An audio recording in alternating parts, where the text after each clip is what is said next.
সকল আসনে ধানের শীষ প্রতীক নিয়ে যারা এই নির্বাচনে লড়াইতে নেমেছেন, এই সভায় উপস্থিত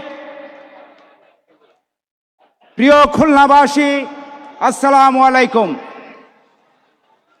আমরা যে ঐতিহাসিক স্থানে আজকে এই সভা করছি, এক সময় যখন শহীদ জিয়া এই দেশ পরিচালনার দায়িত্ব নিয়েছিলেন, তখন এই খালিশপুরে আমরা দেখেছি 3 শিফটে আমাদের কল কারখানা চালু ছিল। Newsprint mill, hardboard mill, Crescent Jubilee jute mill, Platinum Peoples jute mill, লোকে লোকারণ্য, এবং এই এলাকায় তখন হাজার হাজার বিভিন্ন জেলা থেকে আগত শ্রমিক কর্মচারী ভাইয়েরা পরিবার নিয়ে বসবাস করেছেন। এলাকা শিল্প এলাকা হিসাবে মুখরিত ছিল। আমরা আশা করছি 2026 সালের এই নির্বাচনে বাংলাদেশের মানুষ আমাদের চেয়ারম্যান জনাব তারেক রহমানের নেতৃত্বে পরিচালিত বাংলাদেশ জাতীয়তাবাদী দল তাকে সমর্থন দেবে। সেই সমর্থনের ভিত্তিতে আমরা আবার এই দেশের মানুষকে সরকারের থেকে পরিচালিত করতে পারব। আমরা আশা করছি এই দেশের মানুষের বর্তমান যে দারিদ্রতা, বর্তমান যে আইন শৃঙ্খলা পরিস্থিতির অবনতি, এসব কিছুর উন্নতি ঘটিয়ে বাংলাদেশকে একটা স্থিতিশীল রাষ্ট্র, আন্তর্জাতিক বিশ্বে একটা মর্যাদাবান রাষ্ট্র হিসেবে প্রতিষ্ঠিত করব ইনশাআল্লাহ। সমবেত খুলনাবাসী, আজকে আপনারা যার জন্য অপেক্ষা করছেন, আমাদের প্রিয় নেতা তথা বাংলাদেশের মানুষের আরাধ্য নেতা জনাব তারেক রহমান একটু পরেই মঞ্চে আসবেন। আমরা তার কাছ থেকে আমাদের দলের নির্বাচনী কর্মসূচি, অর্থাৎ দল যখন সরকার পরিচালনা করবে তখন এই দেশে যে সমস্ত কর্মকাণ্ড পরিচালিত হবে, গণতন্ত্র কিভাবে সুরক্ষিত হবে, মানুষের অধিকার কিভাবে সুরক্ষিত হবে, সেই আলোচনা তিনি উপস্থাপন করবেন। আমরা আশা করছি এই পরিস্থিতিতে বাংলাদেশের বর্তমানে যে বিনিয়োগ অবস্থা, অর্থাৎ দেশি এবং বিদেশি বিনিয়োগকারীরা বাংলাদেশে এখনো পর্যন্ত বিনিয়োগের অবস্থা এখনো পর্যন্ত পজিটিভলি দেখছেন না, সেটা ইনশাআল্লাহ পরিবর্তিত হবে। আমরা আশা করছি বাংলাদেশ জাতীয়তাবাদী দল যখন সরকারে যাবে, নিশ্চয়ই এদেশের শিক্ষা ব্যবস্থা, এদেশের স্বাস্থ্যের অবস্থা, এদেশের উন্নয়ন অবকাঠামো, এদেশের বাণিজ্য অবস্থা, এই সব কিছুর একটা পরিবর্তন হবে, ইতিবাচক পরিবর্তন হবে। সেই পরিবর্তনের আশায় সারা বাংলাদেশের মানুষ বসে আছে। আমরা চাই এদেশে আবার জাতীয়তাবাদী দলে আবার সুসংগঠিতভাবে একটা রাষ্ট্র ব্যবস্থা চালু হোক, আবার এই দেশের মানুষ শান্তিতে বসবাস করুক, আবার এই দেশের মানুষ স্বপ্ন দেখুক নিজেদেরকে আরো উন্নত জাতি হিসাবে প্রতিষ্ঠিত করার। আমরা জানি ইতিমধ্যেই আমাদের প্রতি সমর্থন জানিয়ে, আমাদের দলের প্রতি সমর্থন জানিয়ে দেশের মানুষ নানান জায়গায় জনসভার মাধ্যমে, কর্মী সভার মাধ্যমে তারা আমাদেরকে সাড়া দিয়েছেন। ইনশাআল্লাহ আল্লাহ এই দেশের মানুষের আশা আকাঙ্ক্ষা পূরণ করবেন। খুলনা 3, খুলনা 2, খুলনা 1, খুলনা 4, খুলনা 5 এবং খুলনা 6, এই সকল আসনে আমাদের প্রতিদ্বন্দ্বীরা, আমাদের দলের যারা প্রতিনিধিত্ব করেন, তারা ইনশাআল্লাহ যোগ্য মানুষ। জনগণ তাদেরকে বেছে নেবে স্বাধীনতা এবং সার্বভৌমত্ব রক্ষার জন্য। তাদের যে গণতান্ত্রিক রাষ্ট্র হিসাবে পুনরায় আবার প্রতিষ্ঠিত করার জন্য আমাদের দলের যে দৃঢ় অঙ্গীকার, সেই অঙ্গীকারে মানুষ আমাদেরকে সাড়া দেবে। আশা করি আল্লাহ এটা কবুল করবেন। আপনারা যারা আজকের এই সভায় উপস্থিত হয়েছেন, আমি আমার দলের পক্ষ থেকে তাদেরকে অনেক অনেক ধন্যবাদ জানাচ্ছি। এই সভা যারা পরিচালনা করছেন, আয়োজন করছেন, নিরাপত্তা ইত্যাদি যাবতীয় ব্যবস্থার মধ্যে যারা উপস্থিত হয়ে কাজ করছেন, তাদেরকে দলের পক্ষ থেকে অনেক অনেক ধন্যবাদ, কৃতজ্ঞতা জানিয়ে বক্তব্য শেষ করছি। খুদা হাফেজ। বাংলাদেশ জিন্দাবাদ। শহীদ জিয়া অমর হোক। খালেদা জিয়া জিন্দাবাদ। তারেক রহমান জিন্দাবাদ। বক্তব্য রাখার জন্য অনুরোধ জানাচ্ছি সাবেক সংসদ সদস্য, জাতীয়তাবাদী মহিলা দল কেন্দ্রীয় কমিটির সহ সভানেত্রী অ্যাডভোকেট নেওয়াজ হালিমা আলী। সময় 1 মিনিট। বক্তব্য রাখছেন অ্যাডভোকেট নেওয়াজ হালিমা আলী।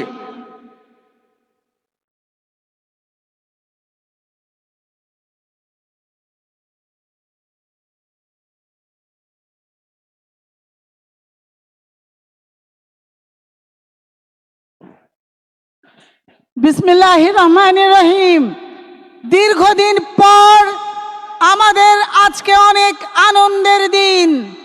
আমাদের আজকে মনে হচ্ছে আমাদের অভিভাবক আমাদের মাঝে আসছেন, আমাদের প্রাণপ্রিয় সন্তান আমাদের মাঝে আসছেন, আমাদের প্রাণপ্রিয় নেতা আমাদের মাঝে আসছেন।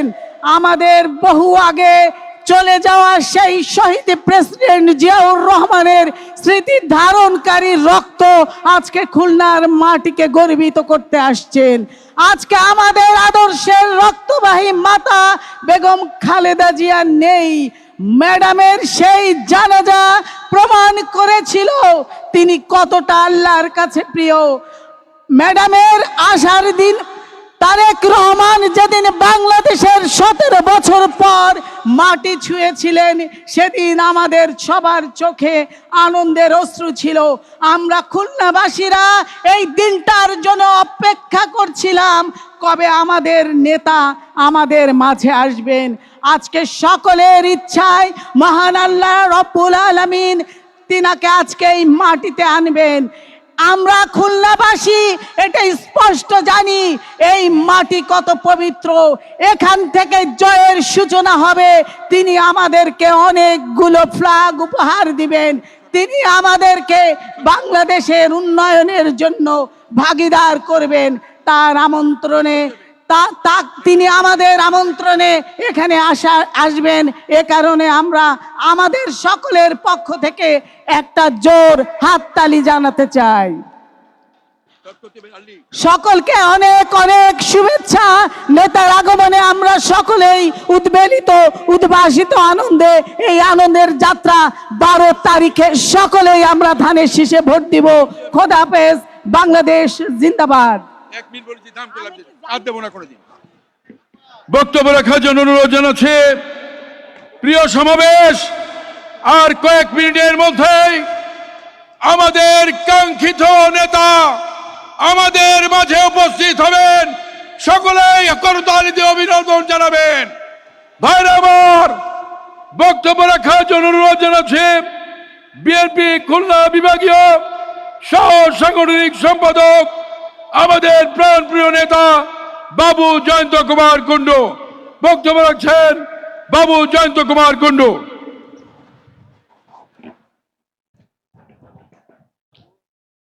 খুলনার বিশাল নির্বাচনী সমাবেশের সম্মানিত সভাপতি, খুলনা মহানগর বিএনপির বিপ্লবী সভাপতি জননেতা শফিকুল আলম মনাব, উপস্থিত আছেন খুলনা, বাগেরহাট এবং সাতক্ষীরা জেলা থেকে বিএনপি মনোনীত সংসদ সদস্য পদপ্রার্থীগণ, উপস্থিত জাতীয় নির্বাহী কমিটির নেতৃবৃন্দ, উপস্থিত বিভিন্ন জেলা এবং মহানগরের নেতৃবৃন্দ এবং সমবেত ভাই ও বোনেরা, সবাইকে জানাই বিপ্লবী শুভেচ্ছা এবং অভিনন্দন। প্রিয় ভাইয়েরা আমার, আর কিছুক্ষণের মধ্যেই আপনাদের কাঙ্ক্ষিত নেতা বাংলাদেশের অবিসংবাদিত নেতা বিএনপির চেয়ারম্যান জনাব তারেক রহমান এই সমাবেশে উপস্থিত হবেন। সংগ্রামী ভাই এবং বোনেরা আমার,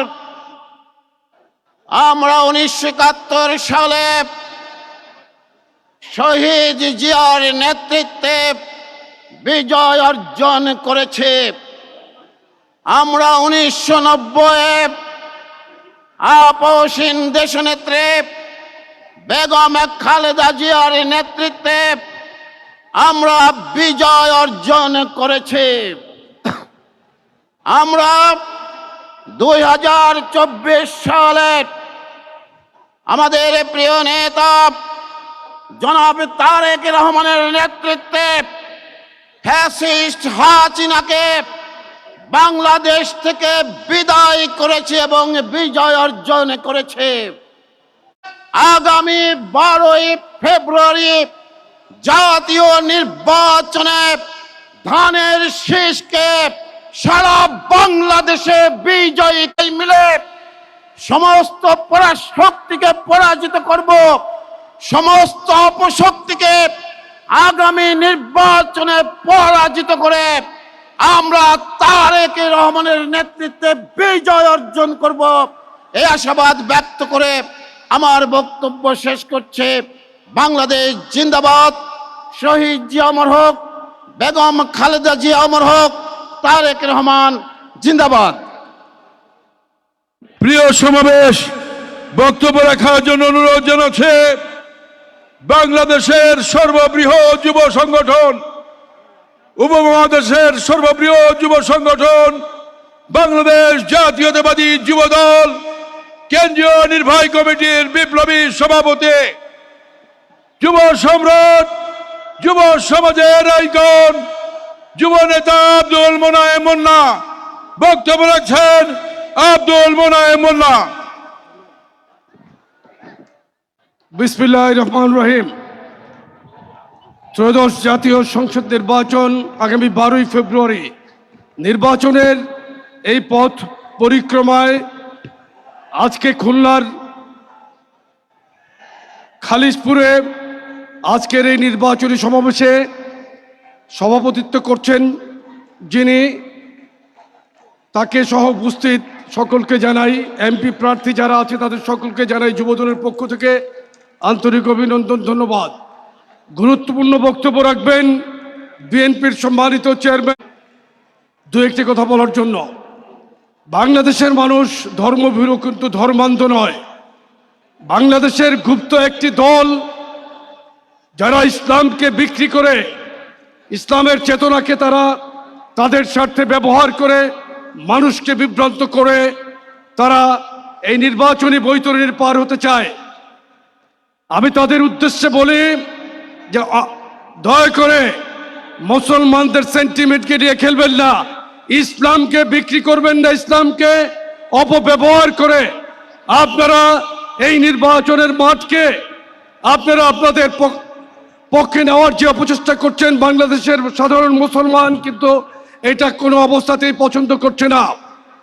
বিএনপি একমাত্র দল যেই দলের একসময় নেতৃত্ব দিয়েছেন শহীদ রাষ্ট্রপতি জিয়াউর রহমান, দেশনেত্রী বেগম খালেদা জিয়া, এখন নেতৃত্ব দিচ্ছেন তাদের যোগ্য। এই সমস্ত সেক্টরকে বাংলাদেশের মানুষের জন্য যুগ উপযোগী করার জন্য উনি ওনার পরিকল্পনা নিয়ে কাজ করছেন, পরিবেশের উন্নয়নে কাজ করছেন, পরিকল্পনা করছেন উনি ইনশাল্লাহ বাংলাদেশের আগামী প্রধানমন্ত্রিত্ব দায়িত্ব নিয়ে বাংলাদেশকে সমৃদ্ধ। যুবদলের যারা এখানে উপস্থিত আছেন, যুবদল যারা আছেন, আমার যুবদলের ভাইদের প্রতি আমি বলছি, প্রার্থীদের পক্ষে দিন রাত কাজ করতে হবে। প্রার্থীদের পাশে থেকে মানুষের মনকে জয় করে আপনাদের কাজ প্রার্থীদের জিতিয়ে আনা, ধানের শীষের পক্ষে বিপুল ভোটে আপনারা ইনশাল্লাহ প্রার্থীদের জয়যুক্ত করবেন, এই আশাবাদ ব্যক্ত করে আমি আমার বক্তব্য শেষ করছি। ধন্যবাদ। আল্লাহ হাফেজ। সকলকে বিদায় জানিয়ে আমি শেষ করছি। প্রিয় নেতা জনাব তারেক রহমান জিন্দাবাদ। আমি একটি কথা বলতে চাই, এখানে আমাদের প্রিয় ভাই হাবিব ভাই আছেন, যিনি আমরা যখন ছাত্র রাজনীতি করি হাবিব ভাই আমাদের সিনিয়র বড় ভাই ছিল। আমার বন্ধু রাকিবুল ইসলাম রাকিব, আমরা দীর্ঘ প্রায় 40 বছর একসাথে খুলনা এসেছি। হাবিব ভাই, বকুল এবং হেলাল তাদের আমন্ত্রণে খুলনা এসেছি, আর আমার দায়িত্বের জায়গা থেকে এসেছি।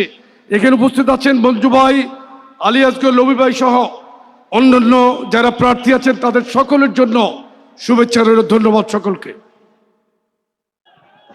প্রিয় সমাবেশ, বক্তব্য রাখার জন্য অনুরোধ জানাচ্ছে শামীমুর রহমান শামীম। বিসমিল্লাহির রহমানির রহিম।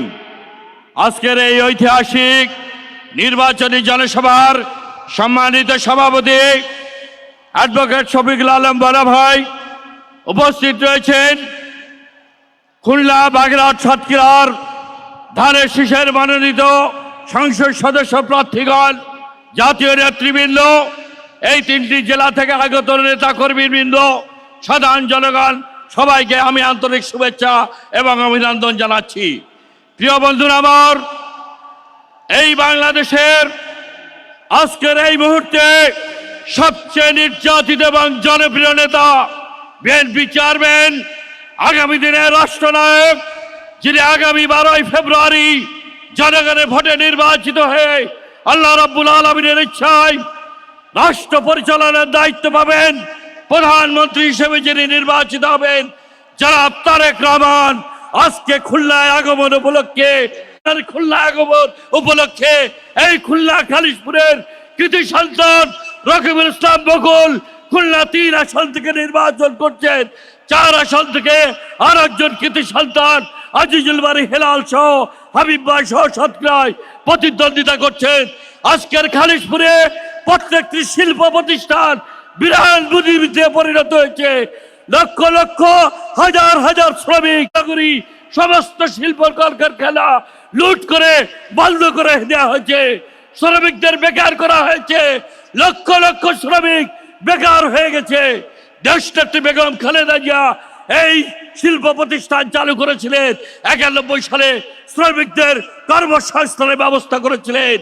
আজও সেই শব্দকে নিয়ে তারেক রহমানের নেতৃত্বে 31 দফার ভিত্তিতে একটি জনকল্যাণমূলক রাষ্ট্র কাঠামো, সাম্যের বাংলাদেশ, ক্ষুধা দারিদ্র্য মুক্ত বাংলাদেশ, তরুণদের কর্মসংস্থানের জন্য এবং এদেশের সমৃদ্ধ অর্থনীতিকে গড়ে তোলার জন্য প্রত্যেক এলাকা বেসিসে সমস্যা চিহ্নিত করে তিনি উন্নয়নের পরিকল্পনা করেছেন। বিশেষ করে এই দক্ষিণাঞ্চলের অর্থনৈতিক চাঁদাকে শক্তিশালী করার জন্য আমাদের ব্লু ইকোনমি বঙ্গোপসাগর রয়েছে, এখানে অপরন্ত সম্পদ রয়েছে। এই সম্পদ আহরণ করে এই দক্ষিণাঞ্চলের কোটি কোটি মানুষের ভাগ্যের পরিবর্তন করা যাবে। একই সাথে দেশের দ্বিতীয় অর্থনীতি আমাদের চালিকা শক্তি মংলা বন্দর রয়েছে। এই মংলা বন্দরকে আধুনিকায়ন করে তারেক রহমানের নেতৃত্বে ইপিজেডে কর্মসংস্থান, দেশি বিদেশিদের বিনিয়োগের মাধ্যমে কর্মসংস্থান করে এই ইপিজেড এবং মংলা বন্দরকে সমুদ্র সীমানাকে কাজে লাগিয়ে এই দক্ষিণাঞ্চলে যার নেতৃত্বে অর্থনৈতিক বিপ্লব হবে, তিনি হলো দেশের স্বাধীনতা, সার্বভৌমত্ব, গণতন্ত্র, শহীদ রাষ্ট্রপতি জিয়া রহমান, দেশনেত্রী বেগম খালেদা জিয়ার আদর্শের পতাকা ধরে লড়াই করছেন। তিনি হলেন আগামী রাষ্ট্রনায়ক, বিএনপি চেয়ারপারসন, এদেশের স্বাধীনতা, সার্বভৌমত্ব, গণতন্ত্রের মুক্ত প্রতীক হিসেবে মানুষের কাছে অভিষিক্ত হচ্ছেন। এদেশের সবচেয়ে জনপ্রিয় নেতা শহীদ রাষ্ট্রপতি জিয়া রহমানের রক্তের উত্তরাধিকার একটি সাম্যের বাংলাদেশ, গণতান্ত্রিক বাংলাদেশ নির্মাণ করবেন, সেই শপথ নিয়ে খুলনা এসেছেন আমাদের প্রিয় নেতা বিএনপি চেয়ারম্যান, আগামী রাষ্ট্রনায়ক তারেক রহমানকে আমরা শুভেচ্ছা এবং অভিনন্দন জানাই। সবাইকে ধন্যবাদ, কৃতজ্ঞতা জানিয়ে আমার বক্তব্য শেষ করছি। খোদা হাফেজ। বাংলাদেশ জিন্দাবাদ। শহীদ জিয়া অমর হোক। দেশনেত্রী বেগম খালেদা জিয়া অমর হোক। তারেক রহমান জিন্দাবাদ, জিন্দাবাদ। সবাই আমার সাথে স্লোগানে জবাব দেবেন। তারেক রহমানের আগমন, শুভেচ্ছা স্বাগত। তারেক রহমানের আগমন, তারেক রহমানের আগমন। ভোট দেবেন কিসে? ভোট দেবেন কিসে? তারেক রহমানের আগমন। বক্তব্য রাখার জন্য অনুরোধ জানাচ্ছি সাতক্ষীরা 1 আসন থেকে বিএনপি মনোনীত প্রার্থী সাবেক ছাত্র নেতা শেখ হাসিনা তাকে জেলখানায় হত্যা করতে চেয়েছিল, যিনি আল্লাহর রহমতে আল্লাহর রহমতে বেঁচে আছেন, জননেতা হাবিবুল ইসলাম হাবিবকে বক্তব্য রাখার জন্য অনুরোধ জানাচ্ছি। স্লোগানের উত্তর দেন তারেক রহমানের আগমন। আমাদের মাননীয় চেয়ারম্যান আমাদের মাঝে উপস্থিত হয়েছেন, সকলেই করতালি দিয়ে অভিনন্দন জানাবেন, সকলে করতালি দিয়ে অভিনন্দন জানাবেন। তারেক রহমানের আগমন, জোরে বলতে হবে, জোরে। তারেক রহমানের আগমন। তারেক রহমানের ভয় নয়, রাজপথ ছাড়ি নাই। তারেক রহমানের ভয় নাই।